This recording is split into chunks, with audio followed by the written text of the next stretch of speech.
Hey everyone, and welcome back to my Baldur's Gate Completionist playthrough with SCS, and it is time for level 3 of Durlag's Towers dungeon. Now here you might be hearing a loud explosion. That's because of this periodically exploding fireball here in this central room. And basically after level 2, with all of its secret passages and opening and closing doors and wardstones, now is the time for a more straightforward level. In this central room, like I said, there's a fireball that explodes periodically, and there's a couple of loot piles left by adventurers that didn't best this room. This one only has a potion of freedom and 13 gold, I think, which I actually can pick up with quick loot. But there's also one pile here at this corpse with the darts, which I'm not going to bother with, and there's this one with some arrows that I am going to pick up. And we're going to explore this passage first. As you can see, there are 3 different passages from this central room, and I am going to explore all of them. But yeah, this is going to be the first. You don't need any speed boosts to get through in between the explosions.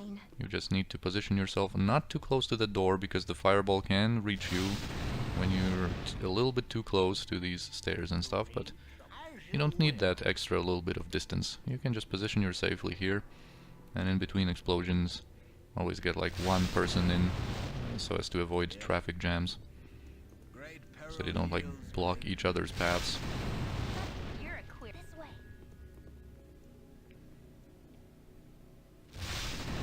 And that's it. While exploring other paths, I am just going to like teleport my guys so as to not waste time like that, because I think I am going to explore all of the paths from this side, from the north, kind of as you are supposed to enter them.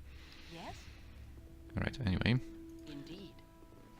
Well, here's a skeleton that's going to greet us, telling us that this is a bestiary kind of room of Durlag's. And there's this great worm's skeleton here called the Mechazarin. And there are also statues of some of the adventurers that didn't manage to get through this room, and we can kind of enlist their help for a time. They're basically going to be like dire charmed creatures that are going to serve us for a while. And after that charm wears off, they're going to be hostile. So basically the thing to get kind of the most experience, I guess, and just to take advantage of all the opportunities that we have here. So basically, like, as you can see, there are these statues here and our cursor changes, is to basically enlist their help in the upcoming fights, and you know, use their HP basically use them as tanks in most cases, although there is one archer and there's this siren. And when they're close to dead, just finish them off yourself, so you get the experience. Anyway, first... Oh yeah, we don't have the nymph anymore, because her AoE heal would be perfect right now, but we have plenty of healing potions that this dungeon has granted us, so I am going to use those to heal. Oh, whoops. There was a NPC Project comment from Koran that is... just commenting on how magnificent this ancient worm must have been. Once we explore more of this room, you will see the whole skeleton.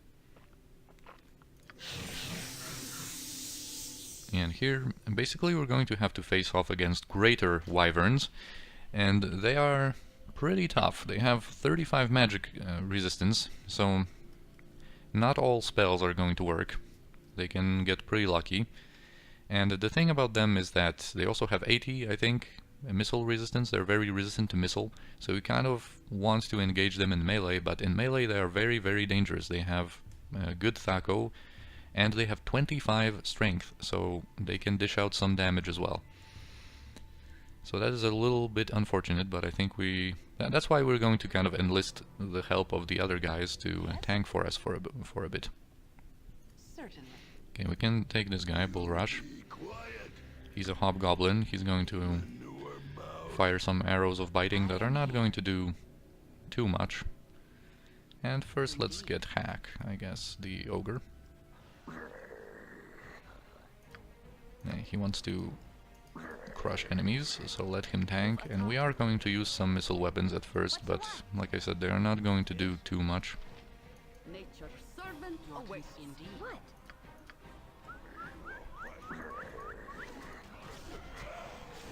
As you can see, the Greater Wyvern already did 27 damage to him. I think he has around 100 hit points, and these Wyverns too, I think they have 90 something hit points. As you can see, our range damage is very poor.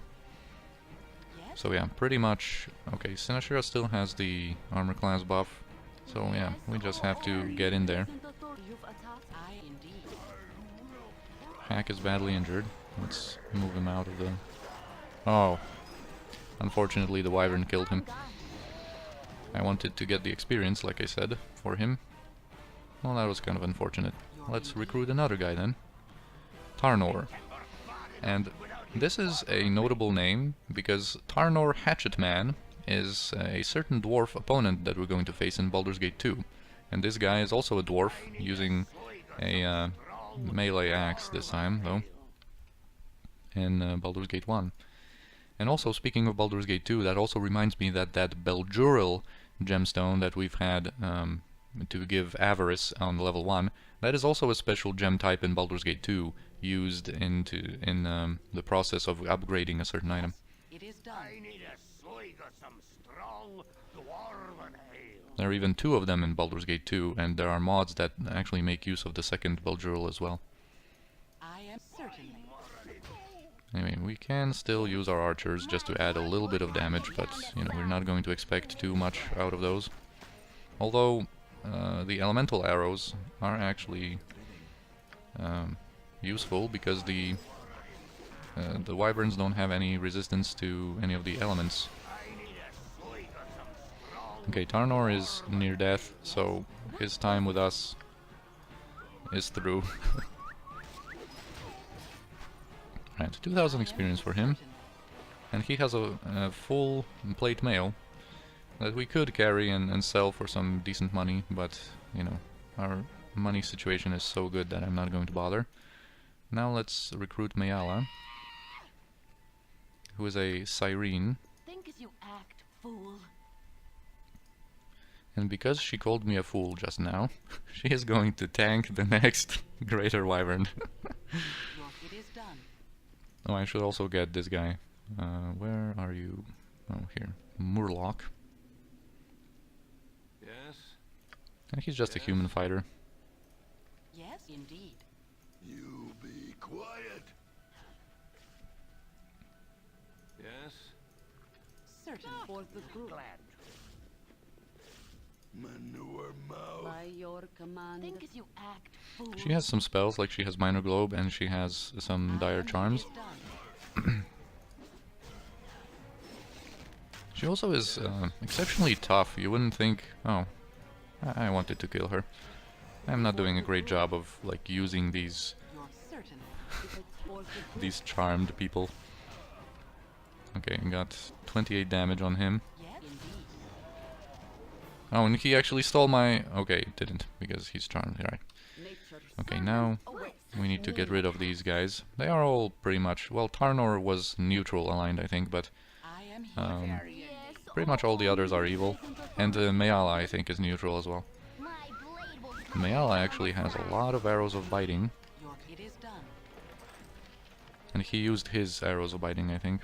But Mayala didn't use most of her arrows.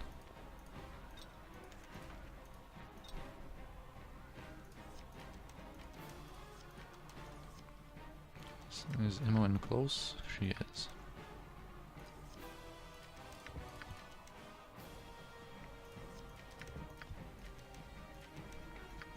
Okay, so that's the first kind of passage that we can use to reach the southwestern side of this whole level.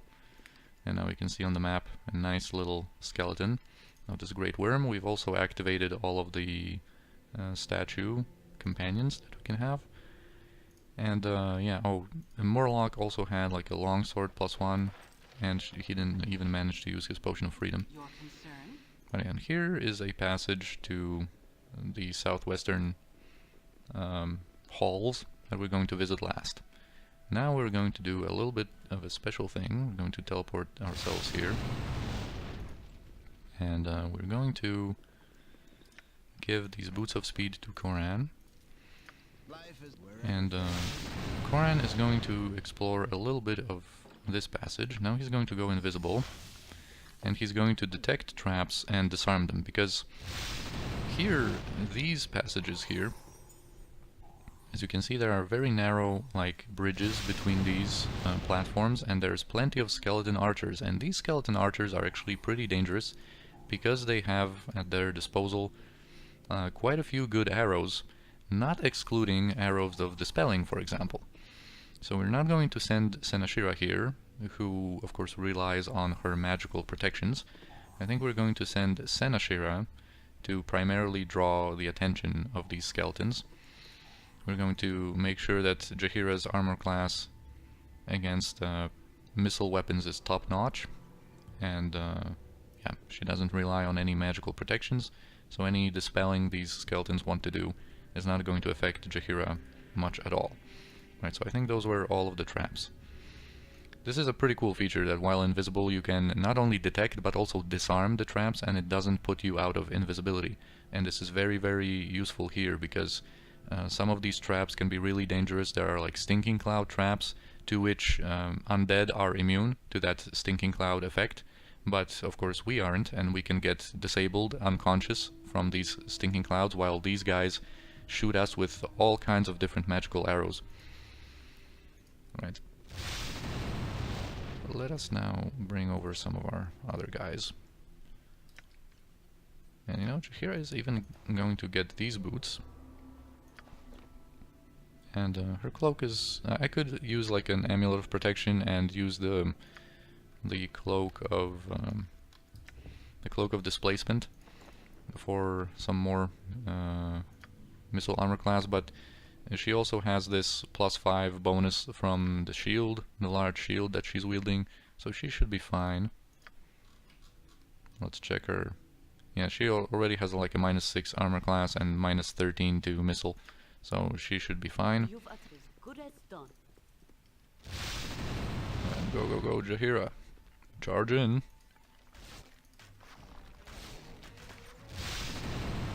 And we are going to bring over some other guys as well.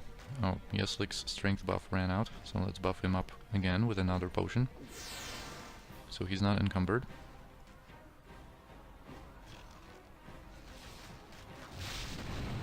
Now that we got their attention, and Senashira, or Jaheira has got their attention, we might actually bring over some more damage.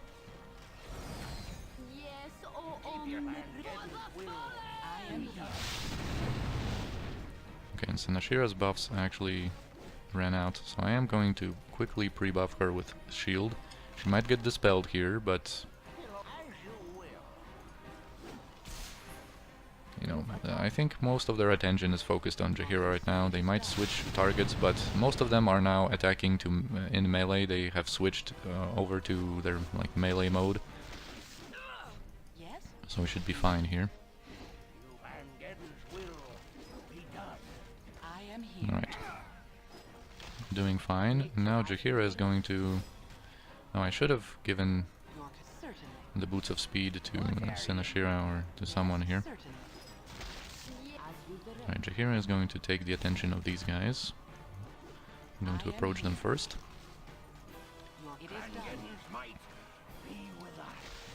So they try to run and they eventually switch to melee.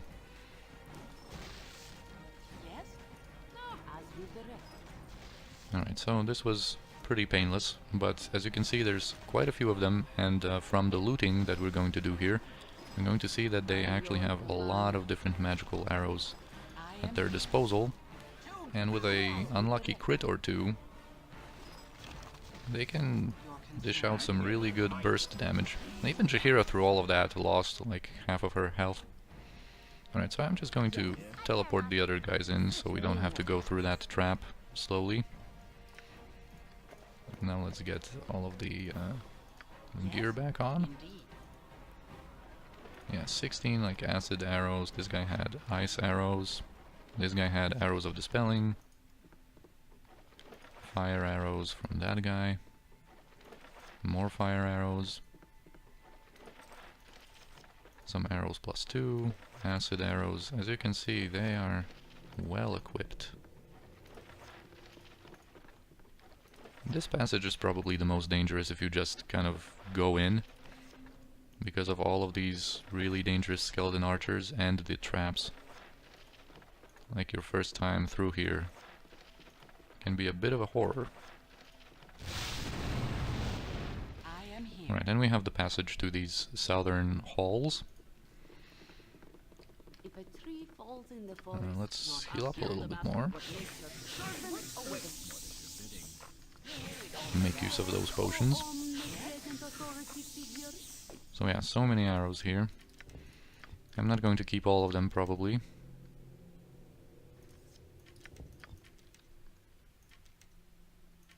Yeah, like, we have so many.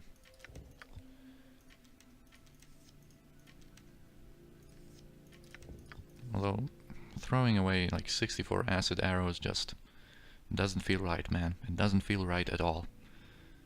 And I'm going to just replace these arrows +1 maybe with them. And yeah, these arrows +2 we want, and these fire arrows are not that big of a deal. Let's do something like this. So let's use these fire arrows. Well, let's heal up, guys. Okay, and here I'm just going to teleport everyone into this passage. Here's just going to be kind of like a garden. It's going to be a little bit of a maze. And here there's going to be some traps, and there's going to be some greater ghouls. Fine. And since Koran is still invisible, I think I'm going to make use of that and just go through this maze with him and disarm a couple of traps. Because there are a couple of them. And I think I'm going to leave Imoen back here because there are some invisible guys later on called Ashikuru or something like that. They start out invisible and they can go invisible at will, pretty much. Oh, whoops. And Koran is stunned because of that trap. And I think these traps don't actually like disappear after triggering, or at least some of them don't. I was a little too hasty there. So this chromatic orb stunned Koran, but he's going to be fine soon. Here we have some potions, some scrolls, and we have this unique axe called Balaz axe. And that's an axe that is kind of like an anti-caster weapon.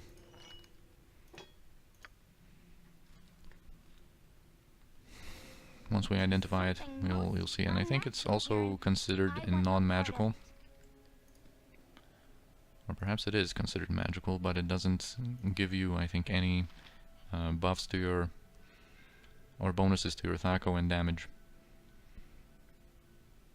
And if I remember correctly, it inflicts a spellcasting failure and debuff on whoever you hit with it. We're not really going to make use of it too much. Right, come on, Koran. I might just, you know, edit this out and come back whenever Koran is operational, because I need him to disarm these traps. I want to do this properly. There's quite a few of them still left. Okay, and we're back. So this was the trap, and indeed it didn't go away. So now we're done with that one. I think there's one up there, but there's pretty much nothing up there. Right, there's a couple of them here. Here's one. I think one is somewhere over there. Yep. And I think there's one on the southern side somewhere.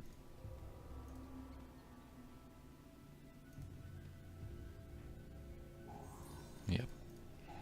Alright, and I think we're pretty much done here. Now we're going to get our guys over and defeat some of these greater ghouls. They can still paralyze. You know, they are still ghouls, so if we suffer an unfortunate hit from them, we can get paralyzed, but as you can see, they are not too tough. So let's leave Kirinai a little bit back there. Yeah, so Ashirukuru, okay, is the name. And they're invisible. They can backstab. But they are not too tough. Still 2000 experience though. I think there should be another one, I think in this passage. I think in these dead ends they are likely to appear, yeah. Unfortunately, Senashira's shield buff expired again.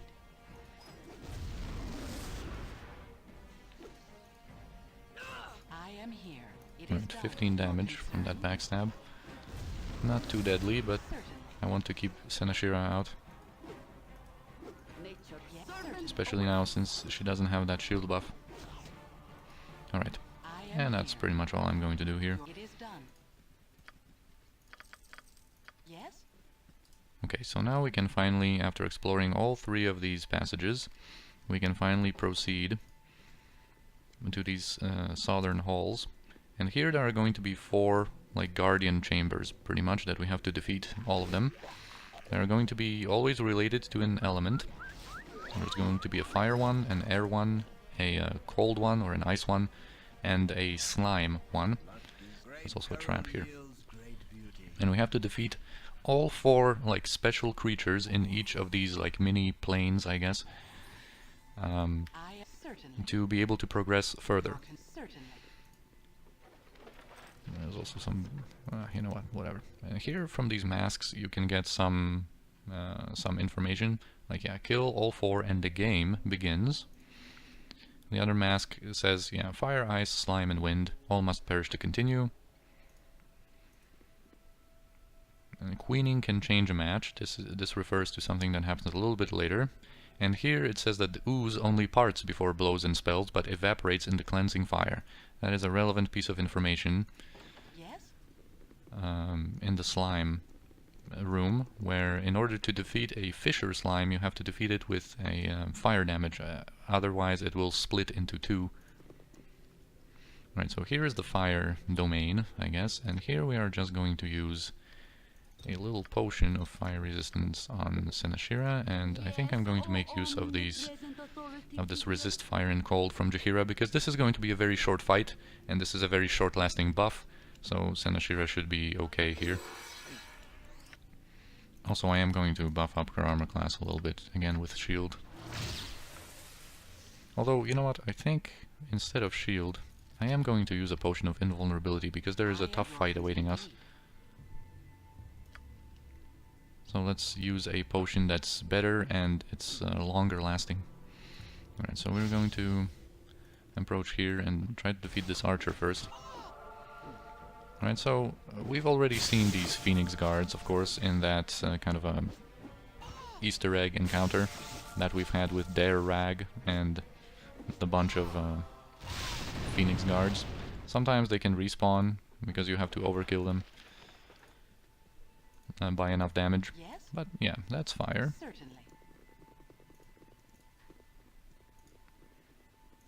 The next one is going to be air, I think. And we're going to heal up, you know, just not to waste time. For like out of combat healing, I'll just use this one potion of extra healing just so she heals up a little bit more. So we don't have to stand here and wait. Because and the next plane is going to be air. And there's going to be some decently dangerous people here. Or especially this air aspect. That's the creature that we have to defeat, and there are also going to be a couple of invisible stalkers. And invisible stalkers are very resistant to missile damage, as is that air aspect, so I'm not even going to bother with shooting them. You know, we're just going to focus our fire with our melee combatants.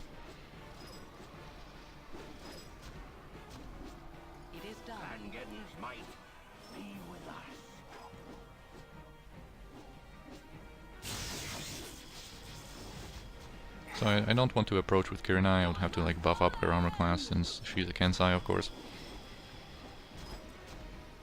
I could put on the Ankeg plate mail on Koran maybe and approach, but he wouldn't be too effective in melee anyway.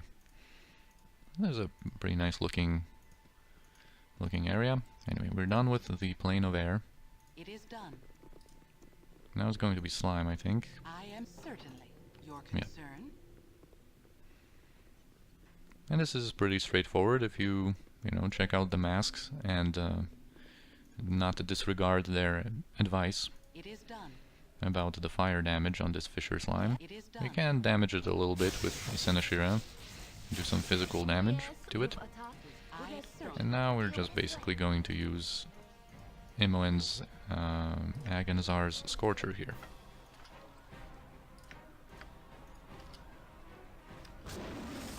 So badly injured, saved versus wand, Your certainly. and it seems like another charge is going to be necessary. And now it's gone. It is done. I am your concern. And the last one left is Ice. Indeed. And here, if you have Enhanced Edition and you have SCS installed, there is a little bug where after defeating all 4 of these guys, you should get normally transported to a different room. You're gonna get teleported there. But there is a bug where that doesn't function properly, so I have a console command prepared here. This is what a global variable looks like, and we're going to basically manually set this global variable to 1, so that it recognizes that we should get properly teleported after this last fight is done. So if we want to pre-buff for that fight after the teleport, we pretty much have to do it kind of now. So I am going to heal a little bit more with pretty much everyone. Even Imoen should heal. Your concern. By your command. By your command. Okay, this should be okay. And another thing that we should do. Okay, Senashira is buffed up. I think we are fine. Back home? Only Imoen is going to buff up with mirror images Indeed. for the upcoming fight. Not this one, but the one after. So here we have to kill Caldron the bear. But first I'm going to finish off these winter wolves. Fellow. Your concern. So that we can get a little bit more experience. And then we're going to kill the bear and get transported onto the next phase. What you want? Oh, Senshira got damaged. That's a little unfortunate. Indeed. That's one quick bear, as you can see. Yep. Right, now we get transported automatically into this chess room. And unfortunately, no matter how you have your party set up in here, they are going to occupy certain slots, because I wanted, like, this is going to be explained in a second, but I would like Senashira to be on the queen spot, for example. But no matter how you set up your party members, they're only, you know, your protagonist is always going to be your king. Anyway, this ethereal voice explains the rules. So basically, whenever any king dies, the fight is over. And there are certain movement rules for different pieces. And the only one that really matters is that the queen can move wherever she wants. And if you do not adhere to these movement rules, as I think it was mentioned, a lightning bolt is going to be cast upon you. So this is basically the place. Unfortunately, I can't fix the combat music here, but this is basically the place where we could use like 5 of these potions of absorption to make ourselves completely immune to electrical damage. We don't have to buff up the queen because she doesn't, well, basically we would have to, I guess, if we all rushed into here and, you know, these lightning bolts started flying. The opponent pieces are all immune to lightning, so you can't really direct the lightning bolts onto them, but you can make, of course, just protect yourself with so I guess you would have to use 6, although 5 in our case because Jaheira has 95 resistance. But anyway, this is one strategy where you just buff everyone up with these potions of absorption and you don't have to worry about the lightning bolts flying in if you move incorrectly. The other tactic, and I think one that is a little bit more fun, is to do some Armageddon tactics. Because this is, I think, the second to last fight where we will be able to use some of our Armageddon tactics. After this one there's going to be, I think, one more fight in the game where Armageddon tactics is pretty effective. So I think I am going to allow myself like one arrow of detonation from Koran. And we're going to give one of these potions to Senashira and one of them to Jahira. Imoen is going to use her wand of fire and throw some fireballs in there. And these pieces are all going to be approaching us in a second, so I am going to already kind of preemptively I am here. use my resources here because they are very fast and they are going to approach very soon. I'm going to shoot the rook with Koran. This would be a good place for a hand. You didn't throw your thing, so please do. And we're just going to stay where we are. We're not going to move. Eventually Kirinai, who is our queen, is going to move around. But for now, let's just throw in some explosives and use ranged weapons. The queen and king are both mages. The rooks are archers, the knights are pretty tough melee fighters, and they're going to go right after our king, I think. They're going to try to attack Senashira. Alright, so here come our explosives. Senashira is going to... You need only ask. Not only Senashira, I think everyone else is going to I'll kill the bastard with thunder. focus this knight here. Boom! Alright, Koran ran out of arrows. And he moved from his slot, from his spot. Let's use these ones and focus on these knights, because even with this nice armor class that Senashira has, she still already, already she took damage. So we want to quickly get rid of these knights here. And this one is injured, so we're going to focus our attacks on him. Alright, I guess the bishops died, and almost everyone died. I am here. We are going to keep throwing fireballs with Imoen, because the king and queen are still out there. They are pretty high level mages, but they start out with no pre-buffs, I think. Yeah, the king just hasted himself, and all the others. Alright, let's take out this hasted archer then. Alright, the king made himself invisible, so I am going to use invisibility purge on Is done. Jahira, What is it? and What you want? I'm going to throw another fireball with Imoen. What? And we're going to, after finishing this guy, we're going to move out A simple with matter. Kirinai. I guess the queen just died from AoE damage. Okay, now we should be able to use some of our You need. ranged You've a task? sources to maybe reach him from... Okay, not Koran, I guess. We can reduce his mirror images with our magic missiles, because he doesn't have shield, he doesn't have minor globe. This is one of the very rare occasions where we can actually use our spells, although he has stone skin. Yes. He wants to dispel us, perhaps? Oh no, minor globe now. Alright, so this is a little problematic. I might use one potion of absorption on Senashira, because we need to get in there. She's going to trigger quite a few of these lightning bolts. Possibly. Alright. And it's done now. Whoa. Alright, Jahira took a hit, but she has 95, I think, electrical resistance. Oh, only 70 because of not wielding this club. But it was still very good. She saved versus spell, it only took 4 damage. Alright, so now that the king is dead, everyone's dead. Now these movement rules are not going to apply anymore. And we can loot some arrows +2 from these archers.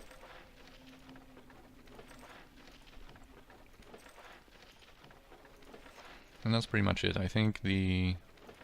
Oh yeah, the king has some scrolls, and he has the two-handed sword +3. So this is kind of like your go-to two-handed sword, I guess, although in a lot of situations Spiderbane or Spider's Bane is still going to be better because of this awesome property of it. But if you have a two-handed user, when you don't need that, you can still just use that +3 You've as good as done. two-handed sword as your kind of a go-to weapon, or your regular weapon. You need only ask. Right, did we drop anything else here?